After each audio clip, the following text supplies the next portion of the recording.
नमस्कार सभी को। मैं योगेश कुमार शर्मा आपका बहुत बहुत स्वागत करता हूं स्कॉलर्स स्टडी सेंटर पर। प्यारे मित्रों, मैं आप लोगों के सामने जनरल साइंस के एमसीक्यूज यानी कि प्रैक्टिस टेस्ट लेके आया हूं। आपकी साइंस में यानी कि जनरल साइंस में, जिसको हम लोग कहते हैं दैनिक विज्ञान, डेली साइंस, उसके सिलेबस में अगर देखा जाए तो बायोलॉजी, केमिस्ट्री और फिजिक्स आती हैं।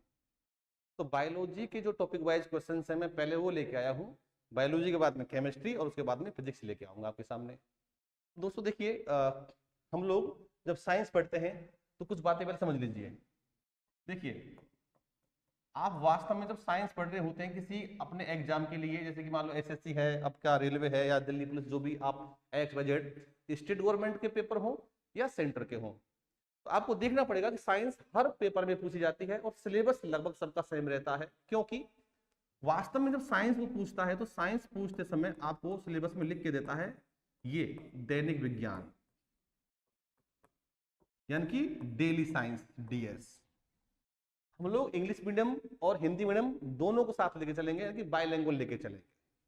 ठीक है। अब कई जो पेपर के सिलेबस में है ये लिखा आता है डेली साइंस, या कई पेपर में लिखा आता है सामान्य विज्ञान यानी कि जनरल साइंस, ये लिखा आता है सामान्य विज्ञान, जिसको हम लोग क्या बोलते हैं, जनरल साइंस बोलते हैं। ये लीजिए। और कई पेपर्स में सिलेबस में ये नहीं लिखा था, तो क्या लिखा आता है, उसमें लिखा आता है ये, यानी कि एवरीडे साइंस, ये लिखा आता है। यानी कि जो आपकी रोजमर्रा की विज्ञान है वो लिखा आता है। तो अब यहां से इतना तो समझ लीजिए कि आपके सिलेबस में साइंस नाम का वर्ड तो एक अकेला तो नहीं आता, आता है तो कब आएगा, वो आएगा या तो आएगा डेली साइंस, या आएगा एवरीडे साइंस, या आएगा सामान्य विज्ञान, जनरल साइंस। तो साइंस में पढ़ने बैठोगे तो आपको ये देखना पड़ेगा सिलेबस पढ़ते पढ़ते कि आपको क्या तो पढ़ना है, ठीक है, और आपको क्यों पढ़ना है, और आपको कितना पढ़ना है, और आपको कैसे पढ़ना है। इन चीजों को लेकर चलोगे। भाई साइंस में आपसे कोई ऑपरेशन तो कराएगा नहीं, ना आपको डॉक्टर बनाएगा, तो आपसे वही पूछेगा जो वास्तव में आसपास घटनाएं हो रही हैं साइंस को लेके, चाहे केमिस्ट्री हो, चाहे फिजिक्स हो, चाहे हो बायोलॉजी। तो आज हम लोग बायोलॉजी का एक टॉपिक है अंतःस्रावी ग्रंथियां यानी कि एंडोक्राइन सिस्टम, उसको लेके हम लोग यहाँ पे एमसीक्यू सॉल्व करेंगे। तो चलिए हम पहला क्वेश्चन देखते हैं। पहला क्वेश्चन ये रहा। क्वेश्चन पहला ये है कि which is a primary sex organ in male, पुरुषों में प्राथमिक जनन अंग कौन सा है। देखिए, अगर तुमसे वो मेल पूछे या फिर तुमसे फीमेल पूछे, ये पूछे पुरुष या कि महिला पूछे, तो आपको ऐसे कुछ पॉइंट समझने हैं। अगर तुम थोड़ा सा भी पढ़ के गए हो तो आपको ध्यान रखना है। हम लोग क्या करते हैं, सोचते हैं कि यार पुरुषों में तो जननांग देखेंगे तो पेनिस दिखाई देता है, इनकी शिश्न दिखाई देता है, महिलाओं में बाहर योनि यानी कि वजाइना दिखाई देती है, तो यही होंगे। ऐसा नहीं है।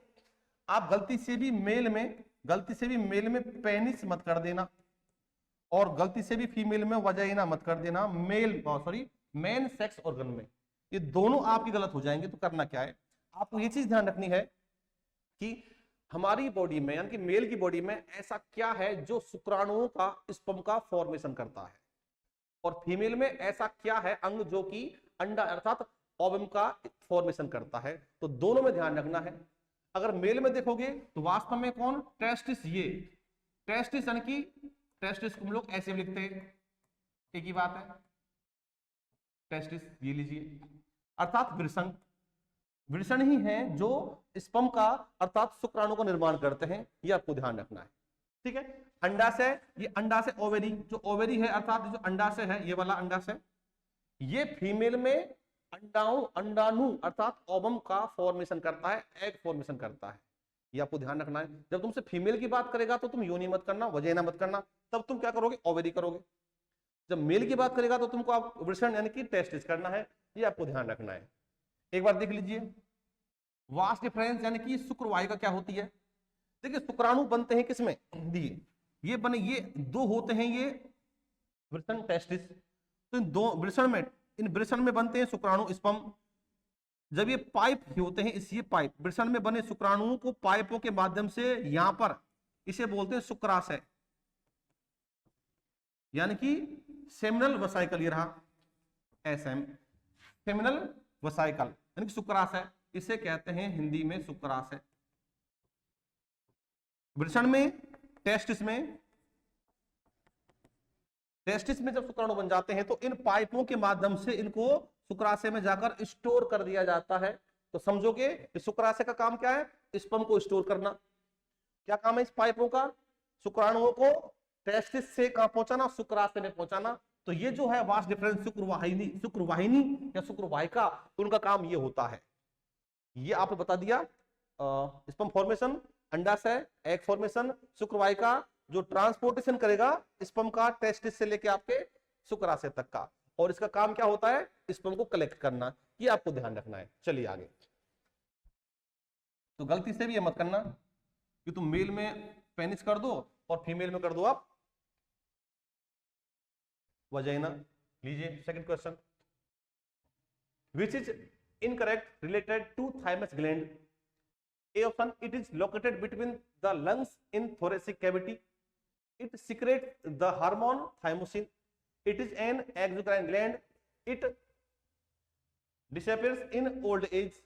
थाइमस ग्रंथि के संबंध में कौन सा कथन असत्य है, मतलब गलत है।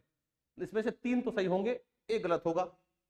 यह वक्षीय गुहा में फेफड़ों के बीच पाई जाती है। दूसरा, यह थाइमोसिन नामक हार्मोन स्रावित करती है, स्रावित करती, स्रावित नहीं है, स्रावित है।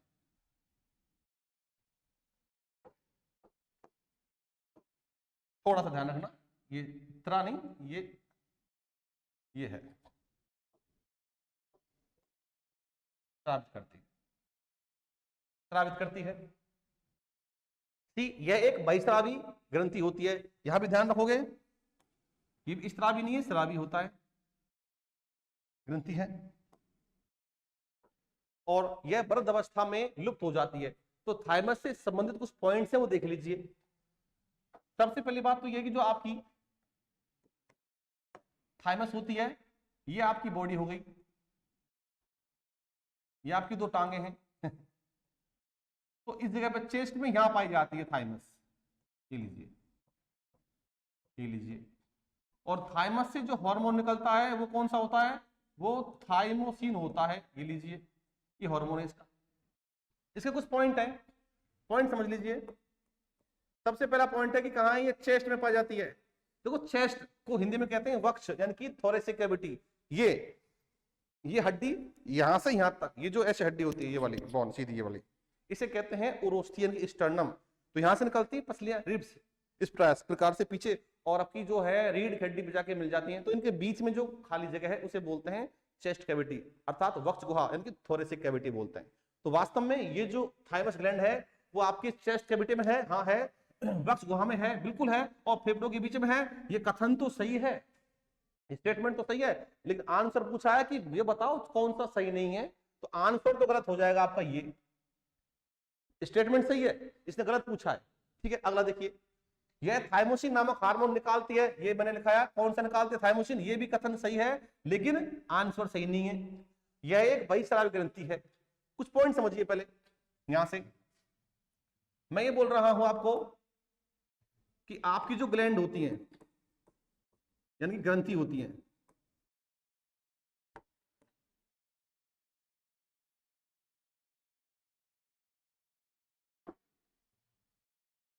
ग्लैंड्स जो होती हैं, ग्रंथियां, मोस्टली डिवाइड होती हैं दो पार्ट्स में। दो पार्ट कौन कौन से देख लीजिए। एक को कहते हैं एंडोक्राइन ग्लैंड, कितना है, बहुत है,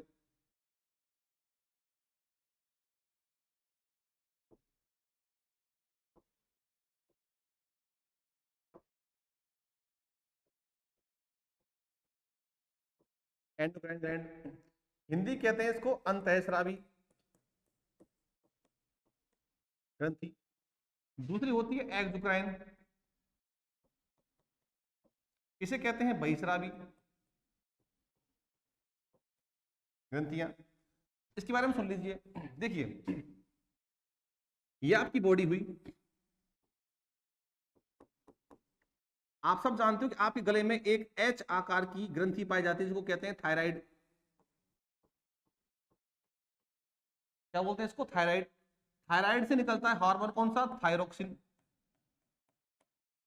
कौन सा निकलता है? थायरोक्सिन। थायराइड से थायरोक्सिन, थायरोक्सिन हार्मोन जो निकला, मान लीजिए इस हार्मोन की आवश्यकता हमें इस जगह पे है, इस जगह पे चाहिए हार्मोन। अब यहां बन तो यहां पे रहा है, ये निकला, लो ये निकला हुआ, ये निकल चुका है, लेकिन यहां से यहां तक पहुंचे कैसे?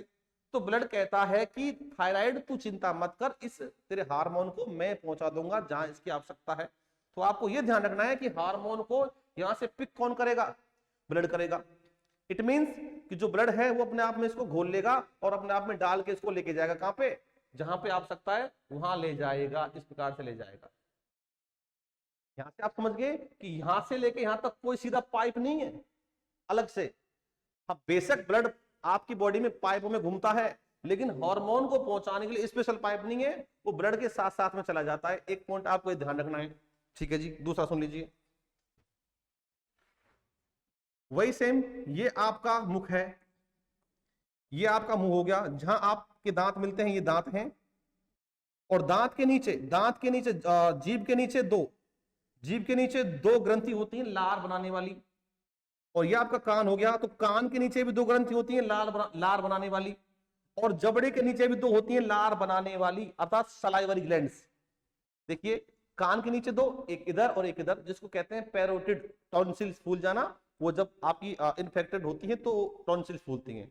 दो होती हैं जबड़े के नीचे और दो होती है जीभ के नीचे। देख लीजिए,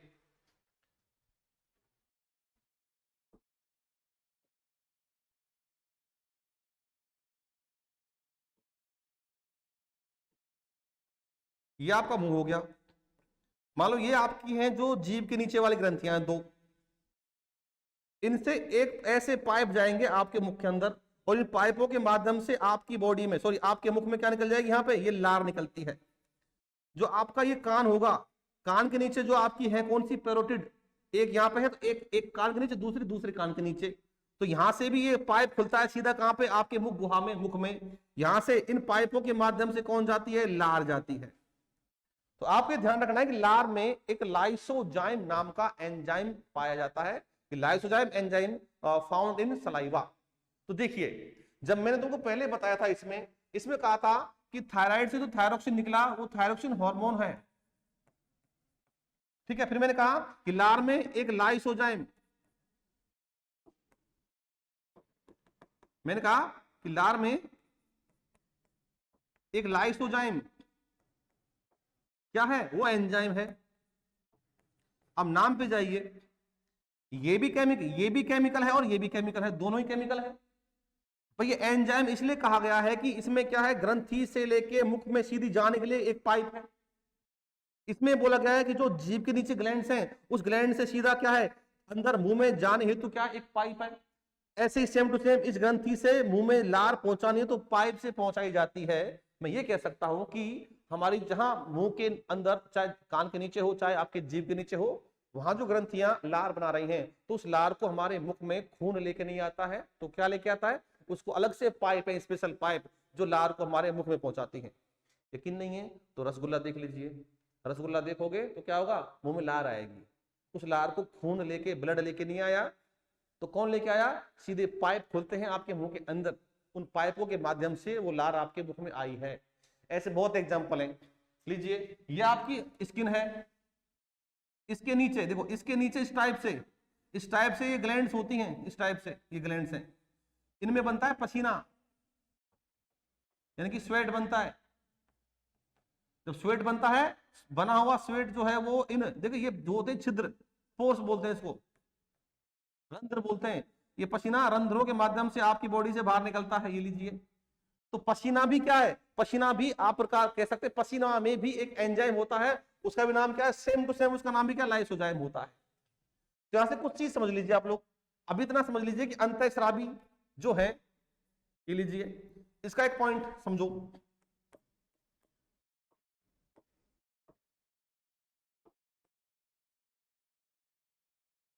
पॉइंट क्या है कि इनके द्वारा थायराइड का थायरोक्सिन हार्मोन, इनका जो केमिकल होता है, रसायन होता है, वो हार्मोन कहलाता है। ये विशेष बात होगी, यानी कि एंडोक्राइन का जो हार्मोन है और केमिकल है वो हार्मोन कहलाता है, ये विशेष बात है। दूसरा सुन लीजिए, दूसरा ये है कि जो एंडोक्राइन है इसका जो केमिकल है अर्थात जो हार्मोन है उसको डाला जाता है कहां पे, अरे पाइप में नहीं, ब्लड में डाला जाता है। तो मैं कह सकता हूं कि ये जो हार्मोन है,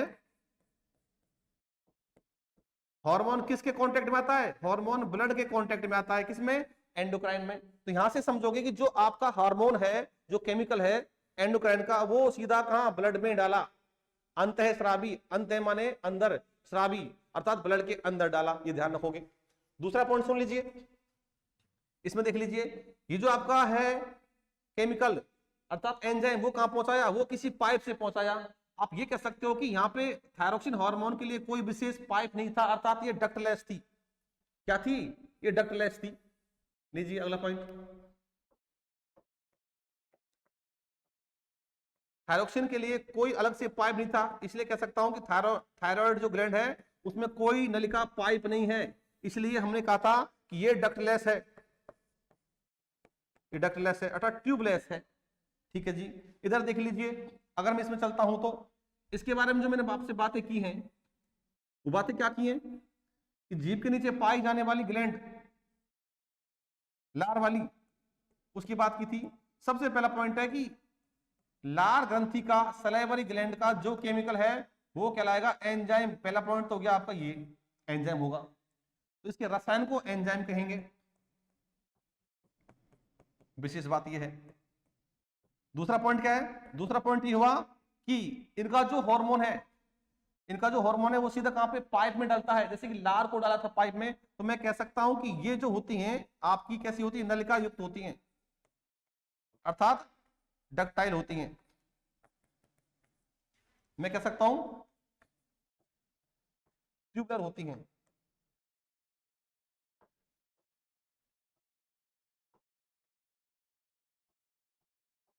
ये होती हैं। अगला पॉइंट क्या है इसमें, देख लीजिए, इसके एग्जांपल देख लीजिए। एग्जांपल आपकी कौन सी ग्रंथि है, लार वाली, अर्थात लार ग्रंथियां, सलाइवरी, और भी है पसीना वाली, इसे कहते हैं स्वेद, स्वेद ग्रंथियां यानी कि स्वेट ग्लैंड्स, ये लीजिए। और भी है, लीवर भी आएगा आपका, और जो ऐसे आप पसीना आता है तो चिकना चिकना आता है ना, उसे बोलते हैं सिबेसिस ग्लैंड कहते हैं, उसको तेल ग्रंथि भी कहते हैं, ये भी आएगा। ठीक है, आंसू वाली क्या है, आंसू निकलता है तो आंख के अंदर होती है अश्रु ग्रंथियां, ठीक है, रोते हैं तो आंसू निकलता है, तो आंसू कभी ब्लड के कॉन्टेक्ट में नहीं आता। तो आपकी जो एक्सोक्राइन होती है उनका कॉन्टेक्ट है जो ब्लड से नहीं होता है, ध्यान रखोगे। इसमें कौन कौन सी होती है, इसमें देखो आपकी, मैं बोल देता हूं, जगह नहीं है, आपकी पीयूष हो गई, थाइमस हो गई, पीनियल, हाइपोथैलेमस, और आपके साथ साथ में एडिनल ग्लैंड हो गई, आदि ऐसी ग्रंथियां हैं जो आपकी एंडोक्राइन में पड़ी जाती हैं। अब देख लीजिए, यह एक बहिस्रावी ग्रंथि है जी, बिल्कुल नहीं, ये थाइमस जो होती है वो कैसी होती है, ये वाली होती है, क्योंकि उधर देख लीजिए सीधा कि थाइमस के बाद में एक हार्मोन है, कौन सा, थाइमोसिन। जब हार्मोन की बात करेगा, जब वो हार्मोन की बात करेगा, तो हार्मोन की बात करेगा तो आप सीधा क्या बोल दोगे, सीधा कह दोगे कैसी है वो, एंडोक्राइन है। तो आपका स्टेटमेंट क्या है, आपका स्टेटमेंट ये गलत है, सी वाला, और आंसर आपका सी वाला सही है। डी पे चलो। हाँ, विशेष बात यह है, जैसे एज बढ़ती है, जैसे एज बढ़ती है, ये जो चेस्ट में पाई जाती है ग्लैंड थाइमस, ये धीरे धीरे नष्ट होने लगती है, अर्थात कह सकता हूं ये डिसअपीयर हो जाती है। यहां पर एक विशेष बात और ध्यान रखना कि थाइमस ग्लैंड का काम क्या है, किसका फंक्शन क्या है, कार्य क्या है।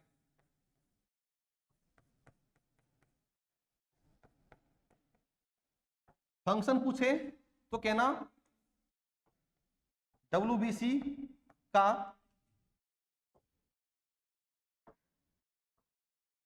का परिपक्वन, यानी कि उनको परिपक्व करना, इंग्लिश में कहते हैं इसको मैचुरेशन ऑफ WBC, ये इसका काम हो गया। नोट, इसमें विशेष बात और ध्यान रखना कि थाइमस को WBC का ट्रेनिंग सेंटर लिख लेना, ट्रेनिंग सेंटर कहते हैं, यानी कि थाइमस को WBC का ट्रेनिंग सेंटर कहते हैं, क्योंकि WBC बनती कहां है, आपके बोन मैरो में। बोन मैरो में बनने के बाद में वो आपकी थाइमस में चली जाती है, अर्थात थाइमोसिन हार्मोन जो है वो उसके मैच्योरेशन अर्थात ट्रेनिंग देगा और वो आपकी WBC डेवलप होंगी। उम्र बढ़ने के साथ साथ वो नष्ट हो जाती है। आप देखोगे कि बच्चे बीमार बहुत कम पड़ते हैं, और जैसे उम्र बढ़ती है, हाय मेरा पैर दर्द, मेरी कमर दर्द, मेरा सर दर्द, ये चीजें देखने को मिलती है, क्योंकि WBC काम होता है WBC का रोगों से लड़ना। तो आपको ये बातें ध्यान रखनी है। चलिए आगे, नेक्स्ट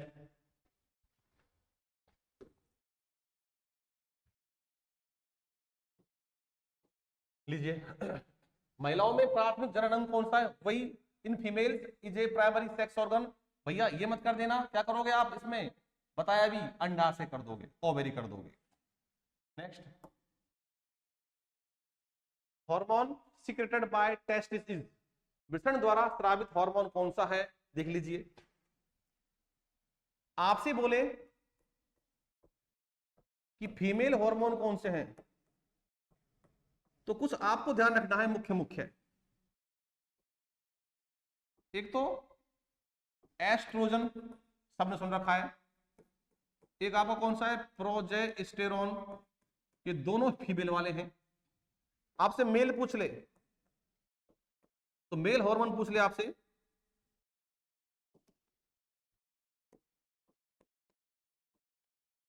मेल हार्मोन्स में आप करोगे एंड्रोजन, यानी कि पुरुष हार्मोन को एंड्रोजन कहा जाता है। और मुख्य रूप से वो कौन सा होता है, एंड्रोजन, पुरुष हार्मोन को एंड्रोजन कहते हैं, और वो होता है आपका टेस्टोस्टेरोन। ये हुआ, ठीक है। अब देख लीजिए, प्रोजेस्टेरोन कौन सा है, फीमेल वाला है, पुरुष वाला नहीं है, ठीक है। और आपका एस्ट्रोजन भी फीमेल वाला है, देख लीजिए दोनों फीमेल वाले हो गए। एंड्रोजन आपका ये वाला कौन सा है, पुरुष का है, हाँ एक क्वेश्चन पूछा है, ठीक है जी।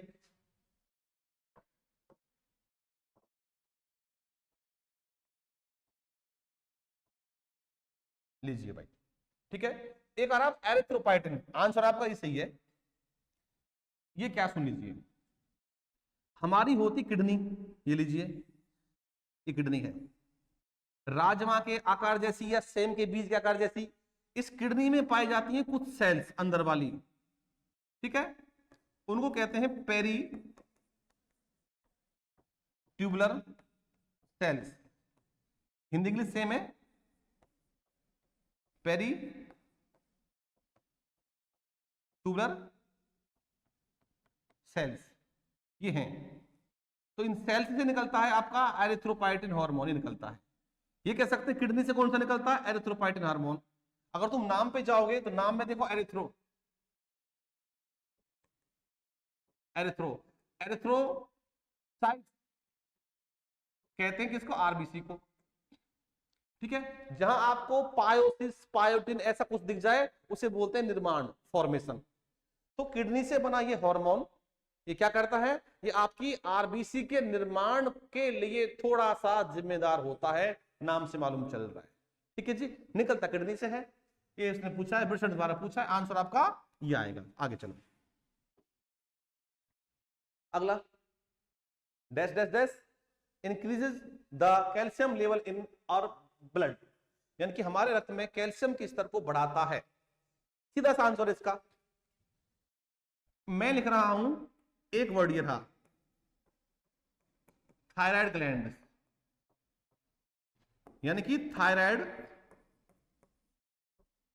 ग्रंथि। ये रही एक दूसरा पॉइंट सुन लीजिए, दूसरा है पैरा थायराइड ग्लैंड।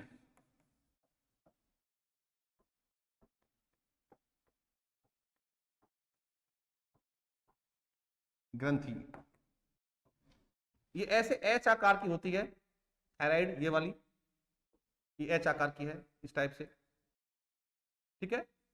तो इस पर एक ये, एक ये, एक ये, एक ये, टोटल कितने होगी? चार। ये चार होती हैं कौन सी? पैराथायराइड। और ये पूरी क्या है? ये पूरी, ये एक पाली लोब ये और एक लोब ये किसके? थायराइड के हैं। तो थायराइड ग्रंथि से निकलता है कौन सा? मैंने बताया कि कौन सा हार्मोन? थायरोक्सिन। और पैराथायराइड से निकलता है पैराथार्मोन।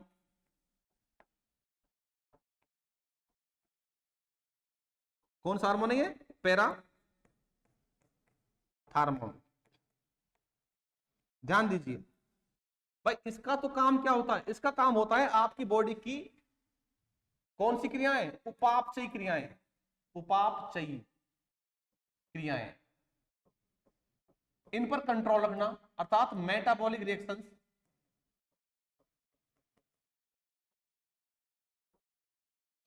ये लीजिए, अब ये वर्ड आया मेटाबॉलिज्म। मेटाबॉलिज्म आपकी बॉडी में होने वाली कुछ एक मतलब बहुत सारी ऐसी क्रियाएं हैं जिनको उपापचयी क्रियाएं कह देते हैं। जैसे किसी का पेट खराब है, क्या बोला? कि तेरा मेटाबॉलिज्म सही नहीं है, तेरा उपापचय सही नहीं है। तो बहुत सारी रिएक्शंस बॉडी में जो चलती रहती हैं, बहुत सारी, उन सबको कह देते हैं उपापचयी क्रियाएं। तो थायरोक्सिन हार्मोन का कोई विशेष एक काम नहीं है, आपकी बॉडी की रिएक्शंस पर कंट्रोल रखना इसका काम होता है थायरोक्सिन का, ठीक है जी। अच्छा, अब थायराइड के ऊपर पाई जाने वाली जो ये चार हैं, एक, दो, तीन और ये चार, इनको कहते हैं पैराथायराइड। इससे निकलता है कौन सा? पैराथार्मोन। ये रहा। इसका काम क्या होता है? आपकी बॉडी में कैल्शियम के लेवल को मेंटेन रखना काम होता है इसका। आइए देखते हैं कि ऑप्शन में क्या है। थायरो कैल्सिटोनिन, कैल्सिटोनिन छोड़ दीजिए। देखिए पैराथायरॉइड, इस हार्मोन को पैराथार्मोन भी कहते हैं, ये भी कहते हैं, पैराथार्मोन भी कहते हैं। और टेट्रा आयोडोथायरोनिन, दोस्तों इसको बोलते हैं टेट्रा माने चार, इसे बोलते हैं T4 टेट्रा।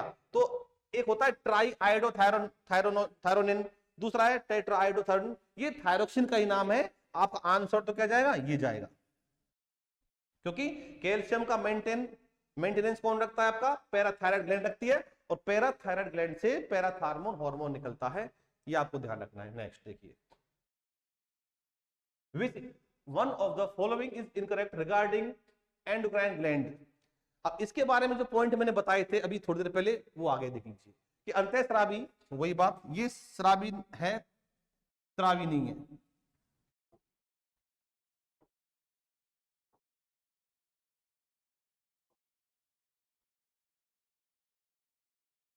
इतना है। देखिए, अंतःस्रावी ग्रंथि के संबंध में कौन सा कथन गलत है? मतलब इनमें तीन तो सही है, एक गलत है। यह नलिका विहीन ग्रंथि होती है, देख लीजिए, यह नलिका विहीन ग्रंथि होती है, ये देख लीजिए। अंतःस्रावी नलिका विहीन लिखा, नलिका विहीन है, हाँ बिल्कुल है, ये कथन एकदम सही है, नलिका विहीन है। पर ये स्टेटमेंट तो सही है। इसने पूछा है कि कौन सा कथन गलत है, रॉन्ग पूछा है, इनकरेक्ट पूछा है, तो ये तो आपका आंसर गलत हो जाएगा, कथन सही है। दूसरा, यह नलिका युक्त ग्रंथि है, बिल्कुल नहीं। एक्जोक्राइन देख लीजिए, एक्जोक्राइन कहां है? ये रही। ये नलिका कौन सी होती है? ट्यूबुलर डक्टाइल कौन सी होती है आपकी? एक्जोक्राइन होती है, एंडोक्राइन नहीं होती है। ये आपका स्टेटमेंट एकदम गलत है, लेकिन आंसर इसका सही माना जाएगा, देख लीजिए, ठीक है। ये आंसर तो सही है, कथन गलत है। इसने पूछा क्या है? वही पूछा है, गलत है। ये अपना श्राव सीधे रक्त में मुक्त कर देती हैं, वही श्राव, ये श्राव नहीं श्राव है, टाइपिंग एरर है। मैंने कहा था आपसे कि एंडोक्राइन जो होती है, जैसे कि आपकी थायराइड, वो सीधा ब्लड में डालती हैं। तो स्टेटमेंट आपका ए स्टेटमेंट सही है, सी सही है, डी सही है, स्टेटमेंट बी गलत है, अर्थात आंसर आपका यही माना जाएगा। चलिए नेक्स्ट देख लीजिए, Leydig cells. Leydig cells are related to, Leydig कोशिका संबंधित है भैया। देखिए लेडिंग सेल्स, सेमनीफेरस ट्यूबल्स, ठीक है, ये 2-3 नाम ध्यान रखना। अपन जैसे कि मैं जनन तंत्र का टॉपिक जब लेके आऊंगा तो बातें वहां पे ज्यादातर होंगी। अभी सुन लीजिए, इनका संबंध सीधा होता है किससे? इससे होता है, वृषण से होता है। आंसर सही। शुक्राणु का निर्माण में योगदान देती हैं लेडिंग सेल्स। नेक्स्ट देखिए, which one of the following is not a function of thymosin hormone, निम्न में से कौन सा एक थाइमोसिन हार्मोन का, ग्रंथि का हार्मोन का या ग्रंथि का काम नहीं है? भैया ये मैं आपको पूरा ग्रंथि पढ़ा चुका हूं, ये वाला,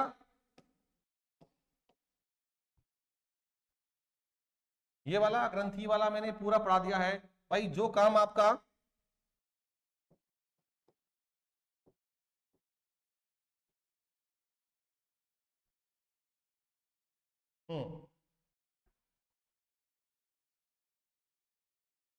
देखिए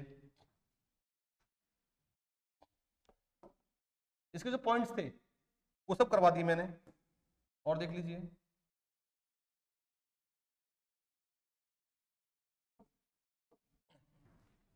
थाइमस ग्रंथि एक ही बात है, इसका काम होता है, इसका एक ही बात है। सुन लीजिए, ग्रंथि मैंने जब बताई थी, तुमसे कहा था कि मैंने कहा था कि डब्ल्यूबीसी का, अरे डब्ल्यूबीसी का परिपक्वन करती है, कहा था लिम्फोसाइट जो होती हैं डब्ल्यूबीसी का एक प्रकार होता है, ठीक है। यह अपरिपक्व, यह है अपरिपक्व,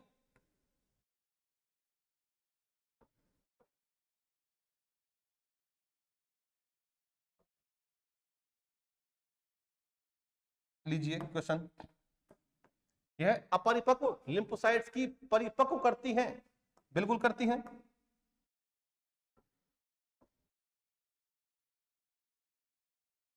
वही है,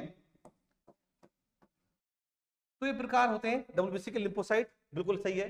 अच्छा, ये हमारे प्रतिरक्षा तंत्र का विकास करती हैं, ये भी सही, क्योंकि आपके लिम्फोसाइट मतलब क्या, डब्ल्यूबीसी का मैंने काम बताया था, रोगों से लड़ना, तो उसका परिपक्व मैच्योरेशन करती है, ट्रेनिंग सेंटर कहलाती है, ये भी सही स्टेटमेंट है।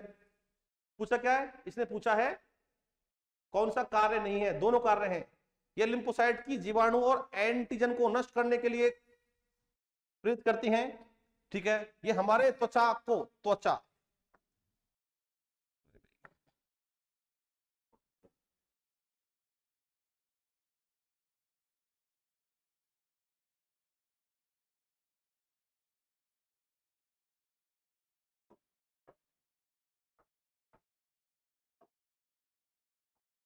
त्वचा, त्वचा को रंग प्रदान करता है या करती है ग्रंथि, ये लीजिए, समझो बात को भाई। ये लिम्फोसाइट की जीवाणुओं, देखो रोगों से लड़ने की क्षमता किसमें है? डब्ल्यूबीसी में है। और लिम्फोसाइट क्या है? लिम्फोसाइट डब्ल्यूबीसी का ही क्या है, एक टाइप होता है, लीजिए। और इसका काम है रोगों से लड़ना, रोगों से रोग अणुओं से लड़ना, जीवाणुओं से लड़ना, वगैरह वगैरह, वायरस से लड़ना भी इसका काम होता है। आपके स्टेटमेंट तीनों सही हैं। और चौथा देख लीजिए, इस पर चर्चा करते हैं थोड़ी सी, देख लीजिए।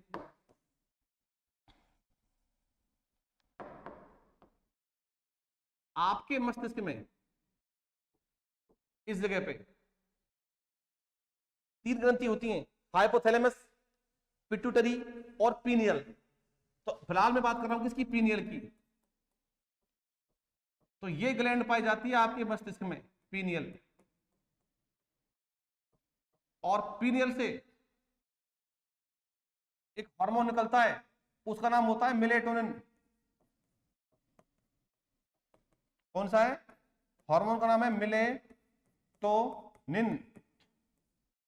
ये हार्मोन निकलता है, ये आपकी स्किन होती है, ये आपकी स्किन है, स्किन के नीचे ये आता है, इसकी स्किन के नीचे ये पाई जाती है सेल्स, कोशिकाएं। इन सेल्स को कहते हैं मेलेनोसाइट।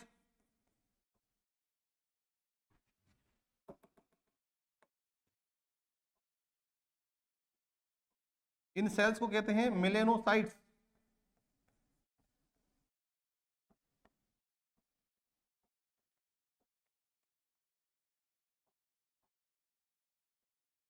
इन मेलेनोसाइट्स में निर्माण होता है, निर्माण, फॉर्मेशन होता है किसका? मेलेनिन का,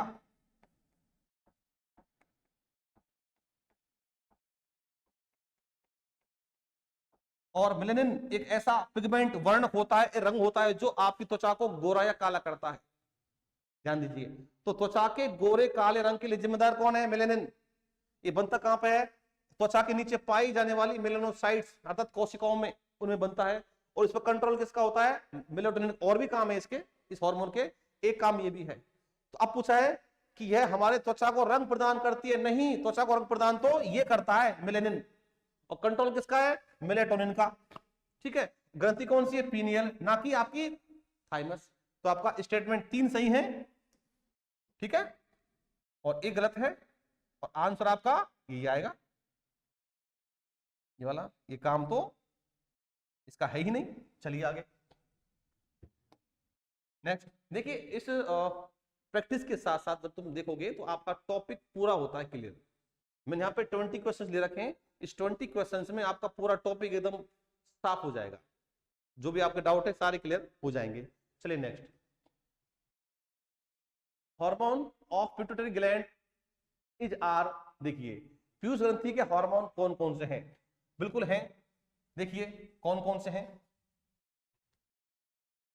हार्मोन। एक तो होता है सोमैटोट्रोपिन, इसे बोलते हैं सोमैटोट्रोपिक, ये लीजिए। इसका काम होता है ग्रोथ। क्या होता है? ग्रोथ, यानी कि वृद्धि करना, लंबाई में वृद्धि करना। इसलिए कहते हैं इसको जीएच कहते हैं, अर्थात ग्रोथ हार्मोन कहते हैं इसको। जीएच ग्रोथ हार्मोन, वृद्धि हार्मोन कहते हैं, पहला। दूसरा हार्मोन होता है इसका प्रोलैक्टिन।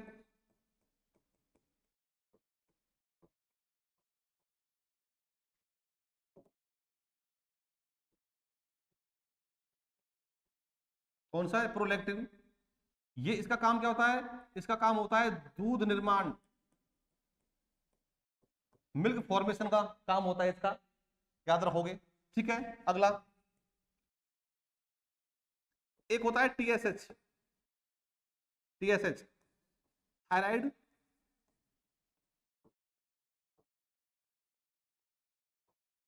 स्टिमुलेटिंग हार्मोन, यानी कि थायराइड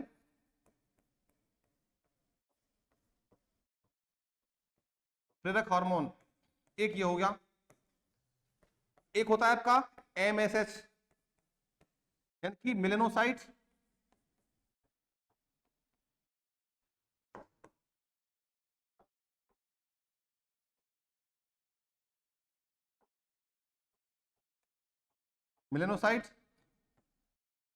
स्टिमुलेटिंग हार्मोन।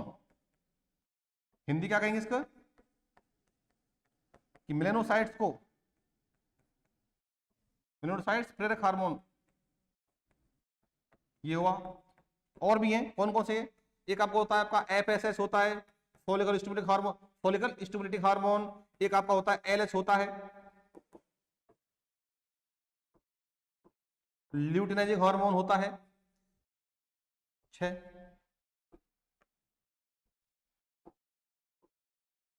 ये हो गया, ठीक है। और होता है, एक होता है आपका ऑक्सीटोसिन। कौन सा है? ऑक्सीटोसिन होता है। एक आपका होता है वैसोप्रेसिन।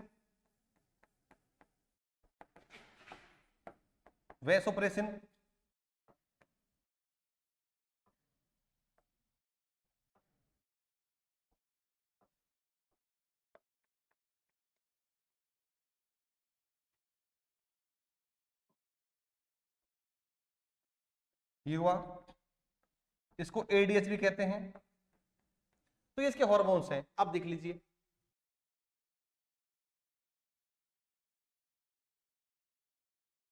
ये आपका हार्मोन, हाँ ये होता है। देखो टीएसएच कहाँ है, ये देखो टीएसएच, ये ला टीएसएच, ये भी होता है। हाँ एक और चीज समझ लीजिए, थोड़ा सा बता देंगे। एडिनोकॉर्टिकोट्रोपिक हार्मोन, और एक आपका इनमें से सभी, ये भी है। इसके अलावा, इनके अलावा और भी हार्मोन बहुत सारे होते हैं, ये भी सही है, और आपका आंसर क्या आएगा इसमें? डी आंसर आएगा आपका। तो आपको मेनली जो ध्यान रखने हैं,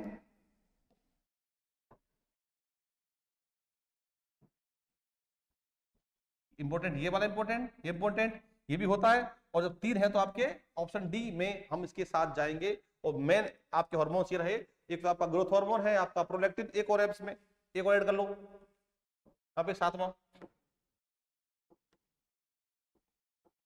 हाँ मैंने डाल दिया, ऑक्सीटोसिन डाल दिया। चलिए आंसर आपका क्या आएगा? इनमें से सभी। नेक्स्ट आ जाइए। अंडाशय द्वारा स्रावित होने वाले हार्मोन है ओवरी द्वारा, ओवरी।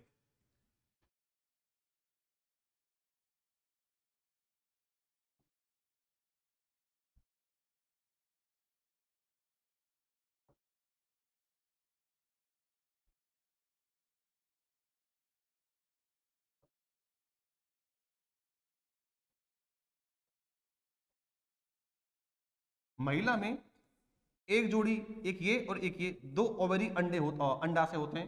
ये दोनों क्या है? ओवेरीज, अंडाशय।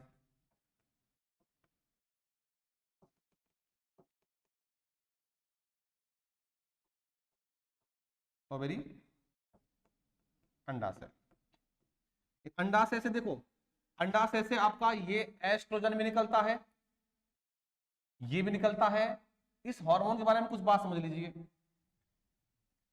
जब मां के गर्भ में जब बच्चा लग जाता है, मैंने अभी बताया था आपको लास्ट उसमें क्वेश्चन में, जैसे कि जायगोट बन जाता है, युग्मनज। इस पर बात कर लेते चलो थोड़ी सी। देखो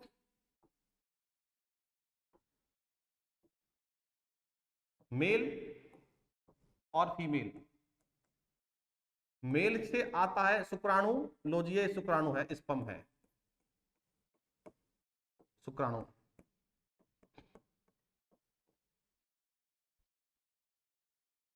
और फीमेल से आता है अंडा, ये लीजिए अंडाणु यानी कि ओवम, एग, अंडा होता है। जब ये दोनों मिलते हैं, ये लीजिए अंडा, ये शुक्राणु, दोनों मिल जाते हैं, तो मिलने के बाद बनता है, कौन बनता है? जायगोट बनता है, ये जायगोट है, इसे कहते हैं युग्मनज, ये कहते हैं। ये प्रोसेस, इनके मिलने की प्रोसेस कहलाती है निषेचन। तो अंडा और शुक्राणु मिलेंगे तो निषेचन कहलाएगा प्रोसेस को, यानी कि फर्टिलाइजेशन, फर्टिलाइजेशन ये कहलाएगी। जब ये युग्मनज बन जाता है तो ये युग्मनज मां की गर्भाशय में, यूटेरस में, बच्चादानी में जाके जुड़ जाता है। ये जुड़ गया, लो जुड़ गया। तो ये कहते, ये होता है ना, अपन भाषा में क्या बोलते हैं इसको? अपनी भाषा में कहते हैं इसको नाल कह देते हैं, ठीक है, और इसको अपरा भी कहते हैं, और इसको प्लेसेंटा भी कहते हैं, प्लेसेंटा। ये लीजिए, इसके 3-4 नाम हो गए, गर्भनाल, अपरा, प्लेसेंटा। ये वो संरचनात्मक पाइप होता है जो उस बच्चे से जुड़ा होता है मां के गर्भाशय की भित्ति के द्वारा। जो भी कुछ खाना पीना पोषण होता है वो मां से बच्चे में इसी के माध्यम से जाता है, प्लेसेंटा के माध्यम से। तो इस प्लेसेंटा के द्वारा भी एक हार्मोन, कौन सा? रिलैक्सिन हार्मोन निकाला जाता है इस प्लेसेंटा के द्वारा, ये आपको ध्यान रखना है। तो तुमसे पूछे रिलैक्सिन कहां से निकला? प्लेसेंटा से। लेकिन रिलैक्सिन प्लेसेंटा से निकलता तो है, लेकिन साथ साथ में कुछ मात्रा में अंडाशय अर्थात ओवेरी द्वारा भी ये बनाया जाता है, ठीक है। तो ये तो है ही, और कुछ मात्रा में ये भी है। और आंसर क्या आएगा आपका? आंसर आपका ए बी सी, तीनों हो गए। एंड्रोजन हार्मोन मैंने बताया आपको, देखिए याद कीजिए, आप भूल जाते हो। ये लीजिए, ये क्वेश्चन देखो, इसमें क्या लिख रहा है? टेस्टिस से क्या निकला था? एंड्रोजन, ठीक है। तो आपसे इसने महिला का पूछा है, जब फीमेल का पूछा है तो आपको यहां पे गलती तो करनी नहीं है कि गलती करनी हो। कैसे? ये तो होगा ही नहीं आंसर में। जब ये आंसर में नहीं होगा तो क्या करोगे? ये तो होगा ही नहीं, तो आपका ए और बी सी कहां है इसमें? ए बी सी आपका ऑप्शन बी सही आ जाएगा। नेक्स्ट, कोई कोशिका या ऊतक जो कुछ रसायनों का स्राव करता है कहलाता है। भैया रसायनों का स्राव, मैंने बोला देखो, मैंने कहा कि केमिकल, केमिकल अर्थात रसायन, ये मैंने नाम दिया था। रसायन 2 प्रकार के थे, एक तो था हार्मोन और एक था एंजाइम, दोनों थे। तो कोई कोशिका या ऊतक जो कुछ रसायनों का स्राव करता है वो ग्रंथि कहलाता है, ग्रंथि कहलाता है। ग्लैंड आ जाएगा, लीजिए। कोई दिक्कत किसी को? वो पूछ रहा है ऊतक का समूह, अगर वो ग्रंथि पूछ रहा है भाई, वही नहीं बोल रहा ग्रंथि से निकलता क्या है, तब एंजाइम कर देते, हार्मोन कर देते। ये जूस है, ये निकलता है आमाशय से, स्टमक से, गैस्ट्रिक जूस जिसे जठर रस कहते हैं। और निकलता है अग्नाशय से, उसे बोलते हैं आपका पैनक्रियाटिक जूस बोलते हैं, जो भोजन के पाचन में मदद करता है। जब पाचन तंत्र लेके आएंगे तब इसकी चर्चा करेंगे। चलिए आगे। Which of the following is are exocrine gland? निम्नलिखित में से कौन सी बहिस्रावी ग्रंथि है? देखिए, बहिस्रावी है तो याद आना चाहिए, सबसे पहला पॉइंट है कि इसका जो केमिकल होगा वो एंजाइम होगा, पहला पॉइंट। दूसरा पॉइंट है कि इनमें क्या होगी, इसमें पाइप होगी, जैसे कि लार ग्रंथि में थी। दो नाम ध्यान आपको आने ही चाहिए। चलिए देखते हैं। देखिए, मैंने कहा था ये पसीना वाली, हाँ ये है एक्सोक्राइन, हाँ लार वाली भी है, अरे लीवर भी है, ये तीनों है। आंसर आपका क्या जाएगा? ये आ जाएगा। ठीक है भाई, ये तीनों हैं। नेक्स्ट देख लीजिए। निम्नलिखित में से कौन सा एक नलिका युक्त ग्रंथि नहीं है? अब बोल रहा है कि पाइप नहीं है। जब पाइप नहीं है तो कौन सी होगी? जब पाइप नहीं है तो आपका हो जाएगा एंडोक्राइन। और एंडोक्राइन देखो, दूध, ये आपकी एंडोक्राइन नहीं है। जब मां के ब्रेस्ट में दूध बनता है, ये बनता है दूध ग्रंथि के अंदर बनता है, जिसको मेमरी ग्लैंड कहते हैं। तो दूध का संपर्क खून से नहीं होता, दूध का संपर्क पाइपों से होता है। तो ये आपकी एक्सोक्राइन है। इसने पूछा क्या है कि नलिका युक्त नहीं है, एंडो पूछी है। ये तेल वाली भी कैसी है? एक्जो है। श्लेष्मा भी एक्जो है। पीनियल देखिए, ये लीजिए पीनियल, इससे हार्मोन निकलता है। नलका वाला पूछता तो आपका ऑप्शन ए बी सी आते सही। नलका विहीन पूछा है तो आपकी आएगी एंडोक्राइन पीनियल। आंसर आपका डी जाएगा। नेक्स्ट, नलका विहीन ग्रंथि का उदाहरण है, वही पूछा है दोबारा से कि बताओ इसमें आपकी एंडोक्राइन कौन सी है? पीयूष, हाँ बिल्कुल है। पीनियल, ये भी है, ये भी है। ऑप्शन आपका डी आएगा। तीनों है, डी आ जाएगा। नेक्स्ट, बहिस्रावी ग्रंथि का स्राव हो सकता है। देखिए, अरे बहिस्रावी से पसीना भी निकलता है, हाँ निकलता है। बहिस्रावी से भैया एंजाइम भी निकलता है, हाँ निकलता है। और बहिस्रावी से सीबम, सीबम मतलब तेल जैसा चिपचिपा चिपचिपा, तीनों निकलते हैं पसीने के साथ में। आंसर आपका क्या आएगा? ऑल ऑफ दी जाएगा। नेक्स्ट, निम्न में से कौन रासायनिक संदेश वाहक के रूप में जाना जाता है? ये क्वेश्चन अच्छा है। देखिए सुनो, मैंने तुमसे कहा था कि पिट्यूटरी यानी कि पीयूष ग्रंथि ये रही, मस्तिष्क में होती है। इससे निकलता है हार्मोन कौन सा? अभी 8-10 गिनाए थे मैंने आपको। एक था TSH, याद कर लीजिए, thyroid stimulating hormone, thyroid stimulating hormone. ठीक है, ध्यान दीजिए। एक गले में होती है कौन सी? थायराइड।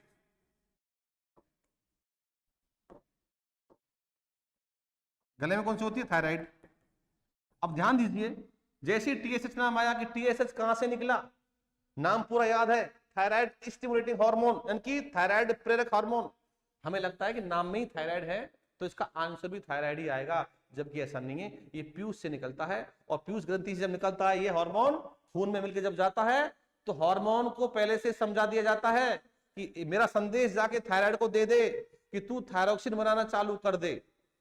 तो थायरॉक्सिन पर कंट्रोल रखने के लिए हार्मोन कौन सा जा रहा है? TSH जा रहा है। तो TSH निकला तो पीयूष से है, और ये थायराइड के थायरॉक्सिन हार्मोन के को कंट्रोल करेगा, ये ध्यान रखोगे। तो पीयूष के मैसेज को कौन लेके जा रहा है? TSH लेके जा रहा है।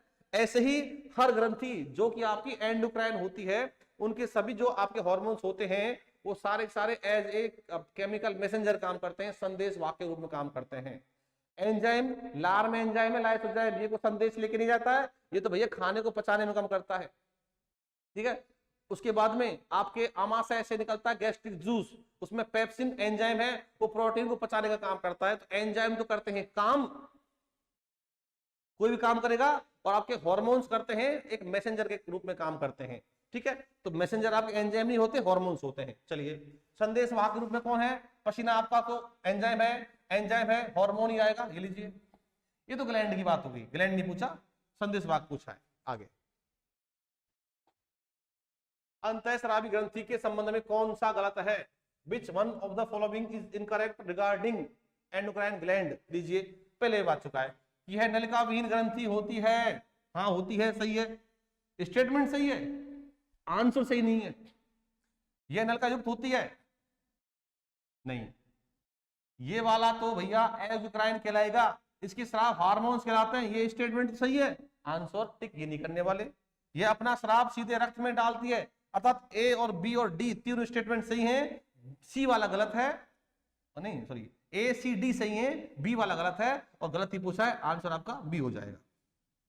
नेक्स्ट देखिए, हार्मोन की खोज किसने की? देखिए, वाटसन और क्रिक ने, इन्होंने दिया था डीएनए का डबल हेलिक्स मॉडल दिया था, इन दोनों ने। कौन सा वाला? ये लीजिए, ऐसा वाला, आपने देखा होगा बुक्स में, ये वाला, ये दिया था इन्होंने। अच्छा, बैटिंग और बेस्ट ने, इन्होंने खोजा हार्मोन कौन सा? इंसुलिन, ये खोजा था। हरगोविंद खुराना, इन्होंने बनाया था कौन? कृत्रिम जीन और न्यूक्लियोटाइड, ये बनाए थे। बेलिस और स्टार्लिंग, इन्होंने खोजा था कौन? हार्मोन। और सबसे पहले खोजा गया हार्मोन शायद 1902, ये मेरे डेट याद आ रही है, इसमें खोजा था कौन सा? सिक्रेटिन हार्मोन खोजा था। कौन सा है? सिक्रेटिन, ये हार्मोन खोजा था। तो आपसे ये पूछे इंसुलिन किसने खोजा, तो नाम आएगा आपका बेटिंग और बेस्ट। हार्मोन पूछे तो नाम आएगा आपका बेलिस और स्टार्लिंग। ये खोजा लगभग शायद 1920-22 के आसपास इसकी खोज हुई थी, लेकिन पहले किसकी हुई थी? 1902 में किसकी? सिक्रेटिन की खोज हुई थी। इसके बारे में दो बातें मैं बता दूंगा, आगे चलते। सबसे पहले खोजा का हार्मोन लीजिए आ गया, नहीं, ये खोजा था बेटिंग और बेस्ट ने। सिक्रेटिन ये लीजिए आ गया। ग्लूकागॉन, ऑक्सीटोसिन, ये आपका कौन सा? पीयूष वाला है। चलो कुछ पॉइंट समझ लीजिए। 1902 में लगभग ये है, मुझे याद आ रहा है, इसमें खोजा था कौन सा हार्मोन? सिक्रेटिन, ये खोजा था, ठीक, खोज दिया। अब ये निकलता कहां है? आपकी बॉडी में देखिए, ये आपका मुख हुआ, ये मुख गुहा, बकल कैविटी, नीचे आइए, ये आपकी भोजन नली, फूड पाइप, इसोफिगस, ये आपका है आमाशय, स्टमक, ठीक है। उसके बाद में इधर की साइड में होता है लीवर, और इधर होता है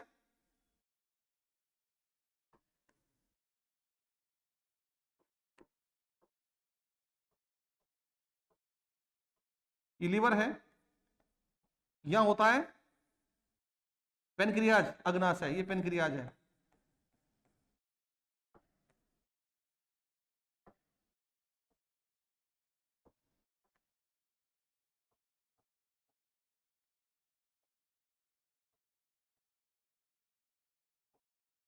अग्नाशय, ये लीवर है। ये यहां से लेके पूरी, ये पूरी पूरी पूरी जो पाइप जाता है, ये वाला पाइप पूरा पूरा, लास्ट में ये पाइप जहां से, इसे कहते हैं गुदा।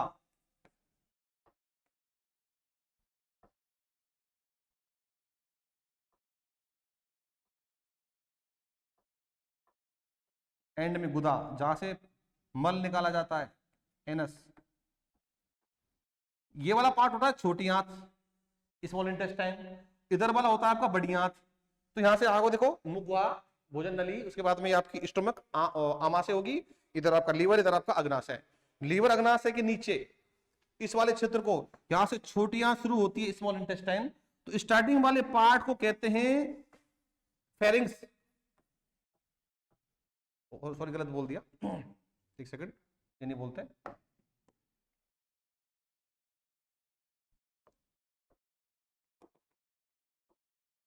इसे बोलते हैं हिंदी में कहते हैं ग्रहणी,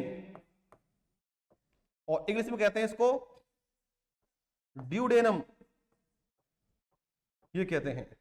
तो इस वाले क्षेत्र, छोटी आंत के आगे वाले क्षेत्र से, जिसको ड्यूडेनम कहते हैं, ग्रहणी कहते हैं, उस क्षेत्र से ये हार्मोन निकलता है। कौन सा? सिक्रेटिन। ये आपको ध्यान रखना है। ठीक है जी, तुमसे पूछे तो क्या कहोगे? ग्रहणी यानी कि ड्यूडेनम।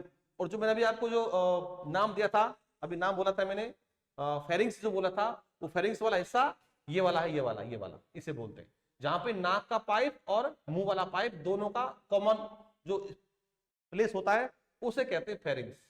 लीजिए, ये बोलते हैं इसको, इसे बोलते हैं ग्रसनी। ये भी लिख लीजिए। ठीक है जी, चलिए नेक्स्ट। पीयूष ग्रंथि से स्रावित होने वाले हार्मोन के संश्लेषण और स्रावण को कौन नियंत्रित करता है? देखिए भाई, ये इंसान हो गया, मस्तिष्क में होती है एक ग्लैंड, ये रही, मैंने बताया था पहले अभी, कौन सी? पीनियल।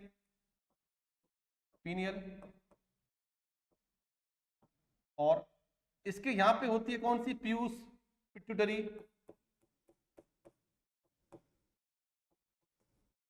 ये रही। और यहां होती है इसके ऊपर, इसे बोलते हैं हाइपोथैलेमस।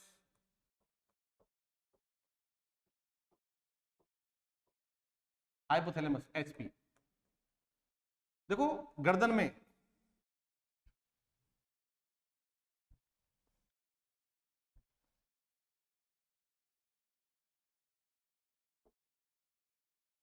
यहां होती है थायराइड, एच आकार की।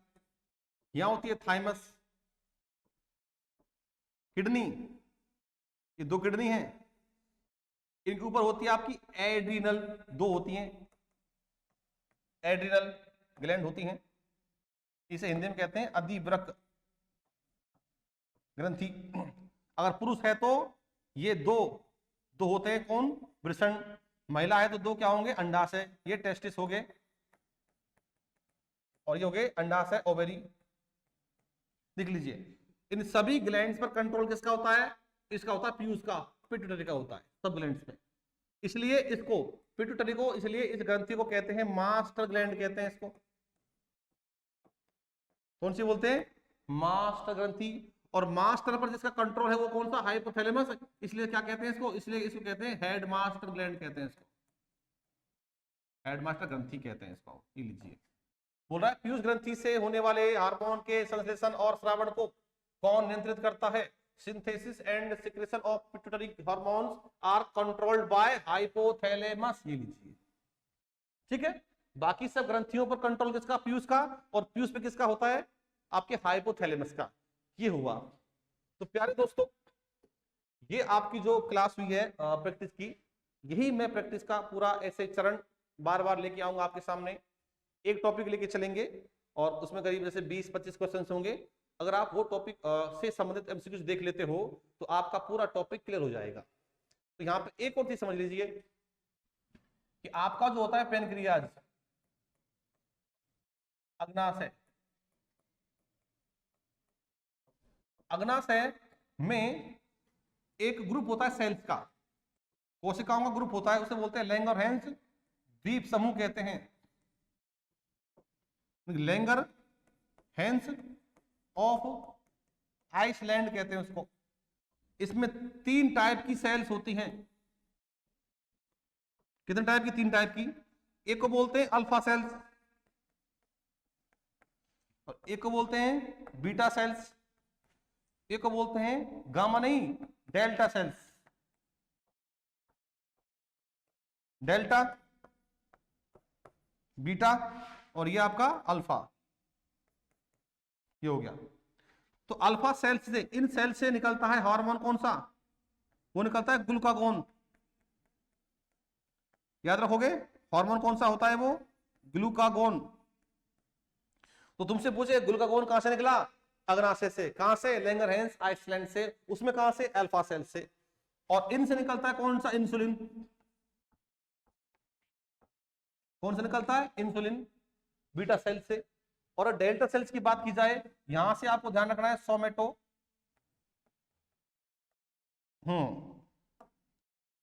ट्रॉपिक नहीं है, ट्रॉपिक तो पीयूष का था, सोमेटो